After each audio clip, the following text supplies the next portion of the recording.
नमस्कार, बहुत स्वागत है आप सभी का स्पेशल रिपोर्ट में। मैं हूं आपके साथ हेमंत कुमार। चीन जिससे भी दोस्ती करता है उसे दगाबाजी जरूर करता है। चीन जिसकी भी मदद करता है उसके साथ छल जरूर करता है। लंबी फहरिस्त है ऐसे देशों की जिनके साथ चीन ने दगा किया, चीन ने जिनके साथ छल किया। कुछ देश ऐसे भी हैं जिन्होंने चीन की साजिश को भांप लिया और अब वो उससे किनारा करने लगे हैं।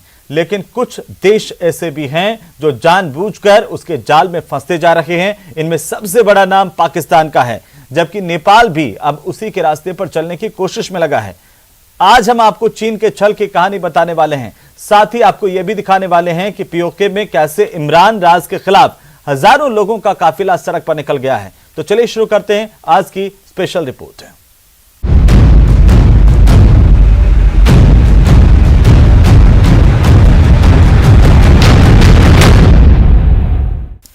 पीओके यानी कि पाकिस्तान अधिकृत कश्मीर में एक 13 साल की बच्ची के साथ हैवानियत की गई और इस बच्चे के साथ न सिर्फ बलात्कार किया गया बल्कि उसका सिर भी काट दिया गया। इस दरिंदगी के बाद पीओके में कोहराम मचा हुआ है। यहां की आवाम इमरान सरकार और स्थानीय प्रशासन के खिलाफ आंदोलन कर रही है। यही नहीं, हजारों लोगों की भीड़ पाकिस्तान मुर्दाबाद के नारे लगा रही है। ये खास रिपोर्ट देखिए।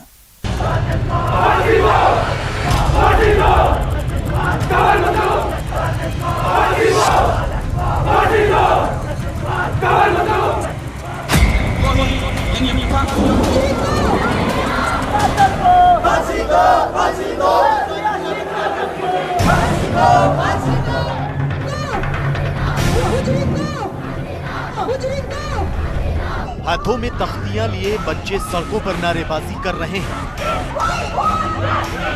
पाकिस्तान की इमरान सरकार के खिलाफ अपने गुस्से का इजहार कर रहे हैं।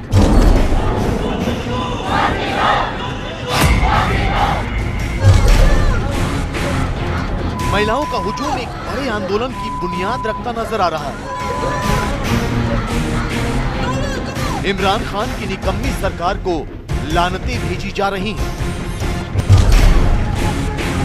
युवाओं और बुजुर्गों की भीड़ इंसाफ की मांग कर रही है। सरकार और प्रशासन की नाक के नीचे होने वाले जुल्मों के खिलाफ लोग प्रदर्शन कर रहे हैं।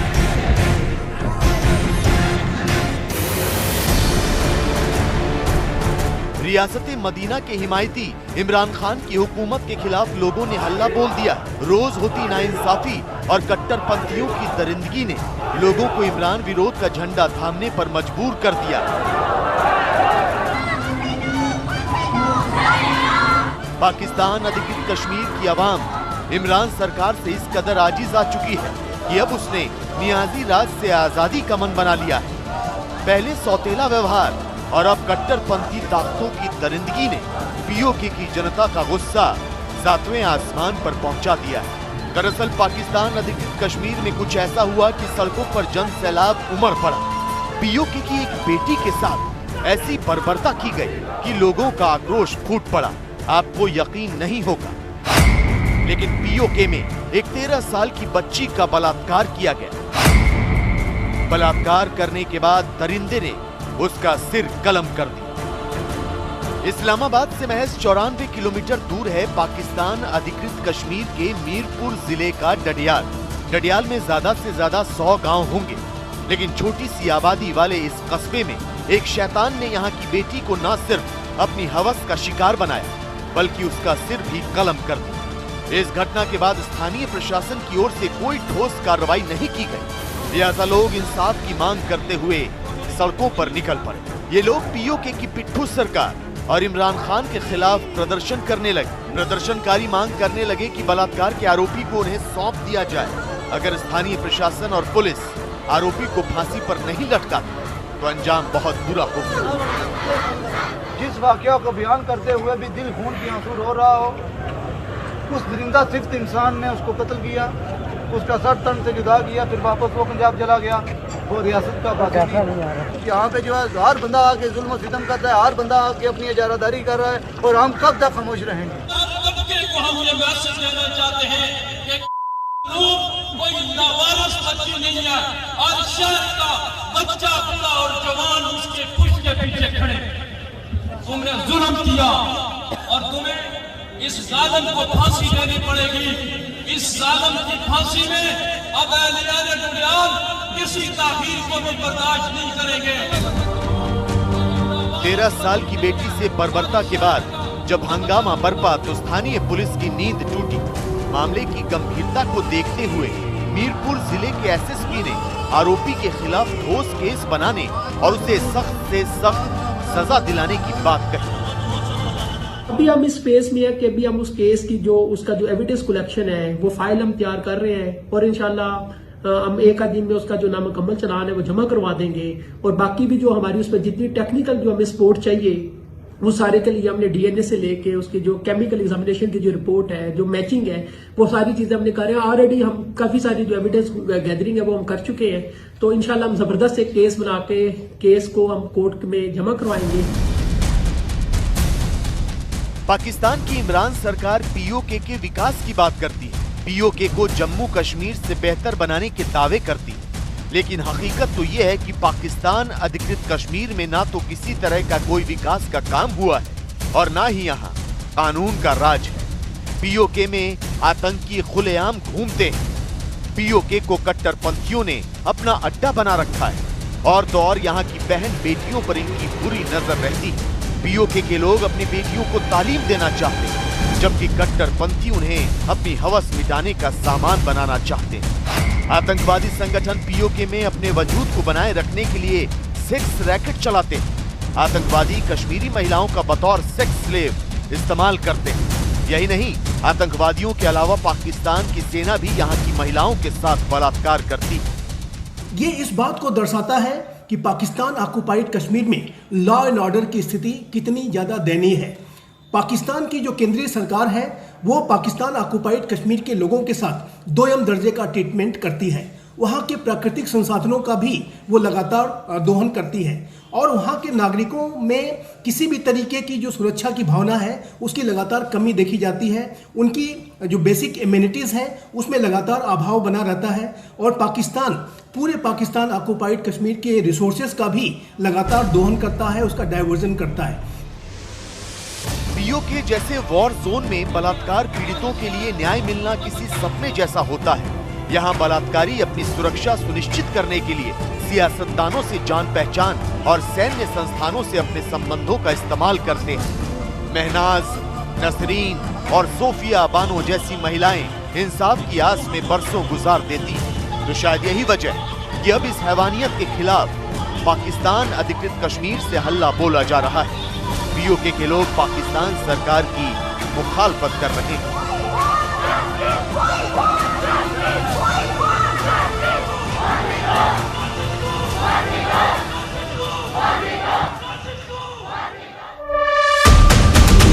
पाकिस्तान में कानून का राज नहीं है और ये बात इमरान खान भी कबूल कर चुके हैं, लेकिन अब ऐसे हालात पैदा हो रहे हैं जिनसे लगता है कि पाकिस्तान बहुत जल्द गुलामी की जंजीरों में जकड़ जाएगा। हैरान करने वाली यह खबर यह है कि पाकिस्तान के मीडिया पर अब चीन हित की खबरें चला करेंगी। दरअसल पाकिस्तान में चीन एक मीडिया कॉरिडोर बनाने जा रहा है जिसके जरिए वो पाकिस्तानी मीडिया पर पूरी तरह से काबिज हो जाएगा। पाकिस्तान मीडिया पर होगा चीन का कब्जा। तैयार हुआ चीन पाकिस्तान मीडिया कॉरिडोर।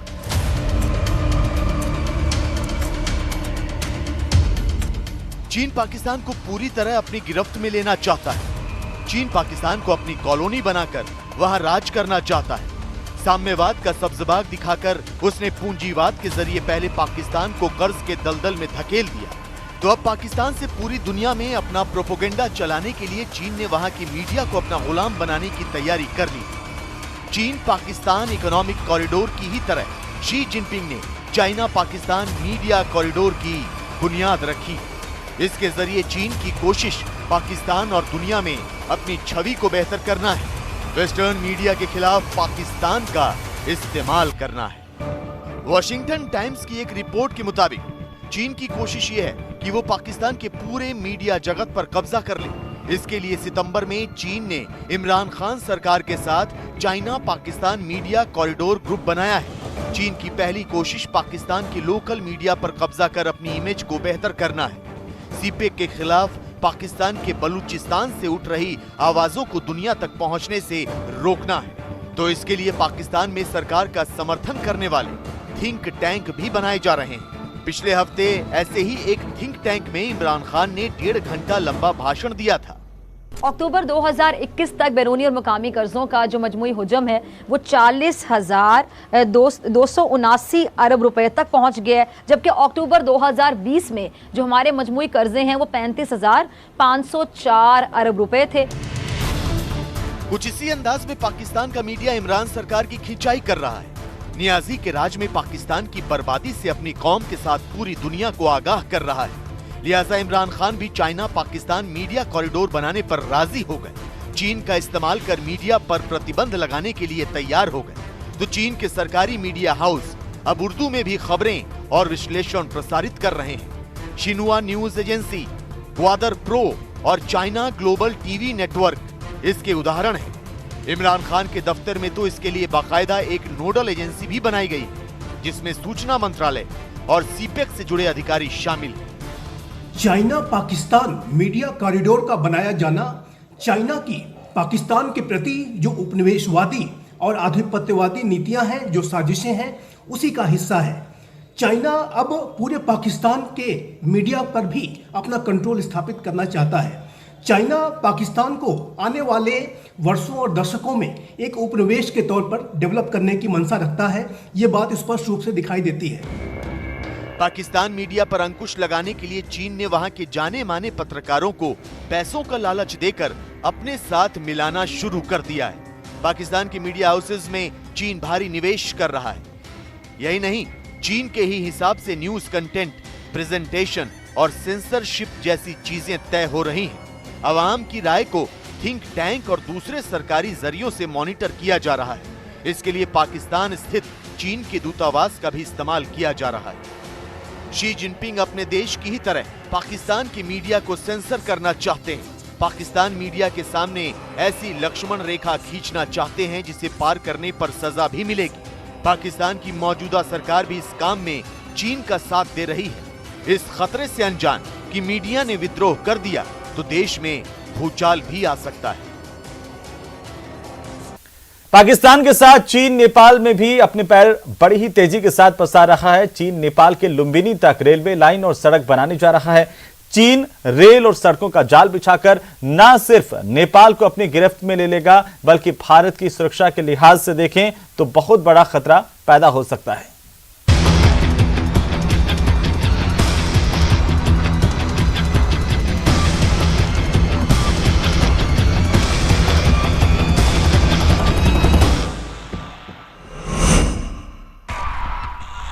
उपनिवेशवाद, विस्तारवाद या कहें साम्राज्य विस्तार ही चीन का एजेंडा है। इस एजेंडे पर चलते हुए चीन पहले छोटे और गरीब देशों को पैसों का लालच देता है, फिर उन्हें कर्ज के जाल में उलझाता है और उसके बाद इन देशों में विकास के नाम पर लाल झंडा फहराने लगता है। नेपाल भी उन्हीं देशों में शामिल है जो चीन की साजिशों का शिकार बनता जा रहा है। भारत के खिलाफ चीन के लिए एक घातक हथियार बनता जा रहा है। खबर है कि चीन दक्षिण तिब्बत से नेपाल की लुम्बिनी तक रेलवे लाइन और सड़क बनाने जा रहा है। उसका दावा है कि इससे नेपाल की अर्थव्यवस्था सुधरेगी, जो उत्तर कोरिया के बाद सबसे गरीब देश है। चीन इस रेल लाइन और सड़क निर्माण को दक्षिण एशिया में बेल्ट एंड रोड इनिशिएटिव का हिस्सा बता रहा है, जबकि हकीकत क्या है ये सबको पता है। नेपाल तक रेल लाइन और सड़क मार्ग बनाने की योजना चीन ने भारत को ध्यान में रखकर ही तैयार की है। रक्षा जानकारों की माने तो इस प्रोजेक्ट का असल मकसद जरूरत के वक्त अपने सैनिकों को तुरंत भारत की सीमा तक पहुंचाना है। रेल नेटवर्क बिछाने और सड़क बनने के बाद चीन नेपाल के रास्ते काफी कम समय में अपने सैनिकों को भारतीय सीमा पर पहुंचा सकता है। लुम्बिनी में भगवान बुद्ध की जन्मस्थली में, जहां पर और भी देशों के तरह तरह के पगोड़ा बने हुए हैं, चीन बौद्ध के एक्सपेंशन के लिए वहां तक रेलवे लाइन बिछाने की योजना बना रहा है। इस रेलवे लाइन के बिछाने से वह भारत सीमा से महज 8 किलोमीटर उत्तर तक रह जाएगा और उसको इसका इस्तेमाल करते हुए, जिसमें नेपाल की चाहे इच्छा शामिल हो या न शामिल हो, उससे वो भारत के खिलाफ सामरिक संसाधन और शक्तियों को बॉर्डर पे ला सकता है, कोएसिव एक्शंस ले सकता है। चीन के राष्ट्रपति शी जिनपिंग ने साल 2019 में नेपाल की यात्रा की थी। इस यात्रा के दौरान दोनों देशों के बीच 20 समझौतों पर हस्ताक्षर हुए थे। इनमें से एक समझौता दक्षिण तिब्बत से काठमांडू के नजदीक लुम्बिनी तक रेल लाइन बिछाना भी था। चीन ने इसे ट्रांस हिमालय कनेक्टिविटी नेटवर्क को सुधारने और नेपाल की परेशानियों को दूर करने का नाम दिया, जबकि वो रेल और सड़कों का जाल बिछाकर न सिर्फ भारत को घेरना चाहता है बल्कि नेपाल को इतना मजबूर कर देना चाहता है कि वो चाहकर भी चीन के खिलाफ आवाज न उठा सके। नेपाल को भी पता है कि चीन के मंसूबे क्या हैं, लेकिन कम्युनिस्ट विचारधारा नेपाल सरकार के देश हित वाले प्रथम उद्देश्य पर हावी हो रही है। नेपाल खुद न सिर्फ चीन के जाल में फंसता जा रहा है बल्कि भारत को भी मुसीबत में डाल रहा है। बाद आप सभी का स्पेशल रिपोर्ट में स्वागत है। चलिए शुरुआत करते हैं अगली खबर की। उत्तराखंड की पहचान अब 5वें धाम सैन्य धाम के रूप में भी होगी। प्रधानमंत्री मोदी के 4 साल पहले देखे गए सपने को पूरा करने की बुधवार को रक्षा मंत्री राजनाथ सिंह ने शुरुआत कर दी है।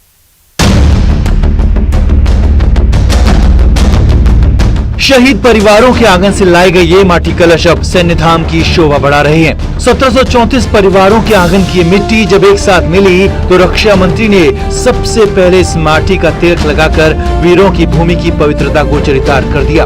राजनाथ सिंह ने कहा कि इस काम को तय लक्ष्य में ही पूरा होना चाहिए, साथ ही ऐसी व्यवस्था होनी चाहिए ताकि लोग ऑनलाइन भी सैन्य धाम के दर्शन कर सकें और हर शहीद की वीर गाथा अमर रहे। और मुझे खुशी है कि 1734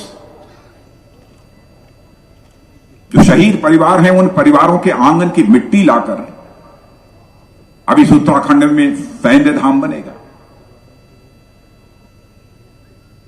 मेरे बहनों भाइयों, यह कोई छोटी बात नहीं है। शहीद कौन होता है? जिसका मन बड़ा होता है, जिस भव्य और दिव्य देशभक्ति की भावना से ओतप्रोत सैन्य धाम का स्वप्न हम सभी ने देखा था, अब वह साकार होने जा रहा है। हमारे रणबांकुरों को एक श्रद्धांजलि मात्र नहीं है, बल्कि यह वह स्थान है जहां देश भर के असंख्य युवाओं को राष्ट्र सेवा के लिए भी यह स्थान प्रेरित करेगा। यहाँ ये शहीद परिवारों की आंखें भी सैन्य धाम में आकर नम हो गई। गौरवान्वित है ये भूमि। इस भूमि का जो है जितना भी बोला जाए, जितना भी इसका गुणगान किया जाए उतना ही कम है।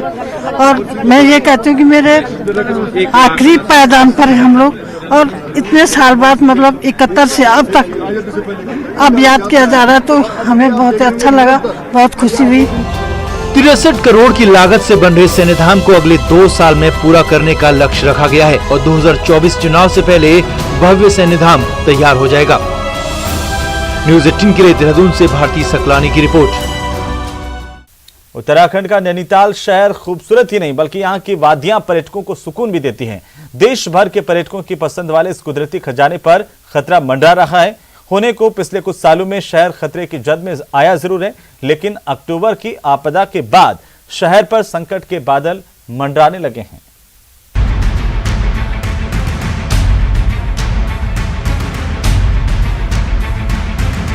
नैनीताल के इस खूबसूरत शहर पर खतरा मंडरा रहा है। अक्टूबर में आई आपदा के बाद खतरा और भी बढ़ गया। बलिया नाले के कटाव के कारण शहर के अस्तित्व को लेकर सवाल उठ रहे हैं। हल्द्वानी रोड, भवाली रोड के साथ माल रोड और कालागुंडी रोड पर पड़ी दरारों ने शहर को लेकर चिंता बढ़ा दी है। हालात ये हैं कि सिर्फ सड़कों की दरारें ही नहीं बल्कि ठंडी सड़क, राजभवन रोड के साथ टिफिन टॉप और चाइना पीक की पहाड़ियों से हो रहे भूकटाव ने शहर में डर पैदा कर दिया। अब लोग जल्द इसके ट्रीटमेंट की मांग कर रहे हैं। हाँ, जहाँ से ऐसे डिस्टरबेंस हैं, चाहे वो बलिया नाला वाले क्षेत्र में हो, चाहे पीछे आप देखो निहाल नाले वाले इसमें देखें, राजभवन के पीछे वाले क्षेत्र से देखें, तो जगह जगह जो है लैंडस्लाइड हो रहे हैं, जगह जगह गिर रही है। आम जन को और यहाँ के जो हमारी वन्य जीव संपदा है, सबको यहाँ पे बहुत ज्यादा नुकसान हो रहा है। से हो रहे कटाव पर अब तक ट्रीटमेंट का काम शुरू नहीं हो पाया है। वहीं जानकार मानते हैं कि शहर से निकलने वाला लेक फॉल्ट इस कदर सक्रिय होने से खतरा बढ़ रहा है। वहीं जिला प्रशासन फिर सर्वे करने की बात कर रहा है। इसको पुनः सर्वे करने के लिए अब आरएफपी वगैरह फ्लोट हो गई थी और लगभग जो किस एजेंसी के माध्यम से वो काम करेंगे वो लगभग फाइनल हो गया है। तो दिक्कतें आ रही है शहर की चारों तो उनको भी उसमें हम लोग इंक्लूड कर रहे हैं। हमने आगाह किया था जब पहला भूस्खलन हुआ था यहाँ पे 1998 में डीएसबी गेट के पास, तभी हमने आगाह किया था कि ये फॉल्ट एक्टिव हो रहा है और इसके आसपास में कोई इस तरह का कंस्ट्रक्शन न किया जाए जो कल को दोषपूर्ण साबित हो। एक रिपोर्ट के अनुसार शहर की भार वहन करने की क्षमता 2014 से पहले खत्म हो चुकी है। बावजूद इसके शहर में सरकारी काम से लेकर अवैध निर्माण तक बदस्तूर जारी है। लेकिन जिस तरह की चिंताएं अब शहर को लेकर दिखने लगी हैं, अगर अब भी नहीं जागे तो भविष्य के परिणाम और खतरनाक हो सकते हैं। वीरेंद्र बिष्ट, न्यूज 18 नैनीताल। तो चलिए इसी के साथ ही हमारे इस खास पेशकश में फिलहाल इतना ही। आप देखते रहिए न्यूज 18।